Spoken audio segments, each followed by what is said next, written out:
Hi hello ಎಲ್ರಿಗೂ ನಮಸ್ತೆ.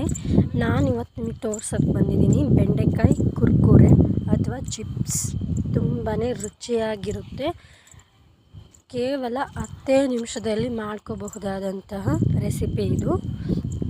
ಅದನ್ನು ಹೇಗೆ ಮಾಡೋದಂತ ನೋಡೋಣ. 2 ಸ್ಪೂನ್ ಕಡಲೆ ಹಿಟ್ಟು, ಸ್ವಲ್ಪ ಚಾಟ್ ಮಸಾಲ ಮತ್ತು ಗರಂ ಮಸಾಲನ ಇಟ್ಕೊಂಡಿದ್ದೀನಿ, ಜೀರಾ ಪೌಡ್ರು, ಅಕ್ಕಿ ಹಿಟ್ಟು, ಅಚ್ಚಕಾರದ ಪುಡಿ, ಎಣ್ಣೆ, ಉಪ್ಪು, ಅರಿಶಿಣ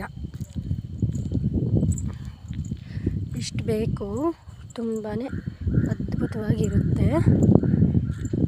ಬೆಂಡೆಕಾಯಿಯೊಳಗೆ ಎಲ್ಲ ಮಸಾಲೆಗಳನ್ನು ಮಿಕ್ಸ್ ಮಾಡ್ಕೊಂಬಿಡೋಣ. ಒಂದೊಂದಾಗಿ ತೋರಿಸ್ತೀನಿ. ಆಗಲೇ ಹೇಳಿದ್ನಲ್ಲ, ಗರಂ ಮಸಾಲ, ಪೆಪ್ಪರ್ ಪೌಡರು, ಚಾಟ್ ಮಸಾಲ 3 ಹಾಕ್ಕೊಂಡಿದ್ದೀನಿ.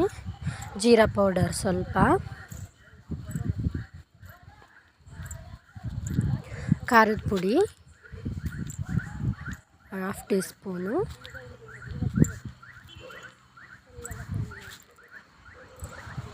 ಅರಿಶಿಣ 1/2 ಟೀ ಸ್ಪೂನು, ಅಕ್ಕಿ ಹಿಟ್ಟು 2 ಸ್ಪೂನು, ಕಡಲೆ ಹಿಟ್ಟು 2 ಸ್ಪೂನು,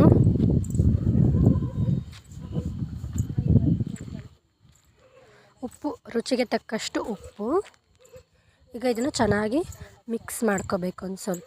ಸ್ವಲ್ಪ ಕಡಲೆ ಹಿಟ್ಟು ಉಳಿಸ್ಕೊಂಡಿದ್ದೀವಿ. ಸ್ವಲ್ಪ ನೀರು ಹಾಕ್ಕೊಂಡು ಇದನ್ನ ಮಿಕ್ಸ್ ಮಾಡ್ಕೋಬೇಕಾಗುತ್ತೆ ಚೆನ್ನಾಗಿ. ಉಪ್ಪು, ಖಾರ, ಮಸಾಲೆ ಎಲ್ಲ ಹಿಡಿಬೇಕು ಬೆಂಡೆಕಾಯಿಗೆ.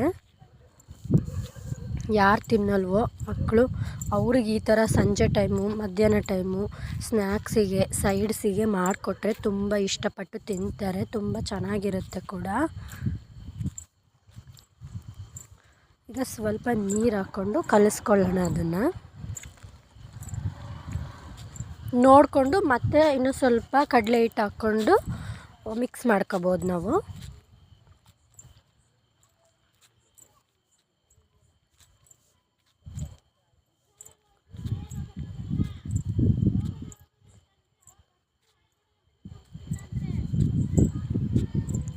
ಇದು ರೆಡಿಯಾಗಿದೆ. ಈಗ ಗ್ಯಾಸ್ ಮೇಲೆ ಒಂದು ಪಾತ್ರೆ ಇಟ್ಟು ಅಥವಾ ಬಾಣಲಿ ಇಟ್ಟು ಎಣ್ಣೆ ಹಾಕ್ಕೊಂಡು ಅದು ಬಿಸಿ ಆಗೋ ತನಕ ಬಿಡಬೇಕು.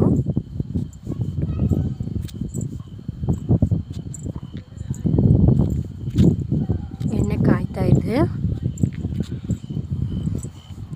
ಲೈಕ್ ಮಾಡಿ, ಶೇರ್ ಮಾಡಿ, ಸಬ್ಸ್ಕ್ರೈಬ್ ಮಾಡಿ, ಹೀಗೆ ಸಪೋರ್ಟ್ ಮಾಡ್ತಾಯಿರಿ.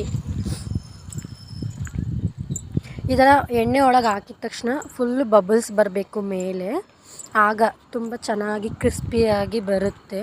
ಎಣ್ಣೆ ಚೆನ್ನಾಗಿ ಕಾದಾಗ ಹಾಕ್ಬೇಕು. ಇದನ್ನು ಕಲರ್ ಚೇಂಜ್ ಆಗೋವರೆಗೂ ಚೆನ್ನಾಗಿ ಫ್ರೈ ಮಾಡಬೇಕು ಎಣ್ಣೆಲೆ. ಇದನ್ನು ಈಗ ಆಗಿದೆ. ಆಗ್ತಾನೆ ತಿಂದ್ಬಿಡ್ತಾರೆ ಮಕ್ಕಳು. ಮನೆಯಲ್ಲಿ ದೊಡ್ಡವರಾಗಲಿ ಚಿಕ್ಕವ್ರಿಗಾಗಲಿ ತುಂಬ ಇಷ್ಟ ಆಗುತ್ತೆ. ತೆಗೆದಾಕ್ತಿದ್ದೀನಿ ತಟ್ಟೆಯಲ್ಲಿ.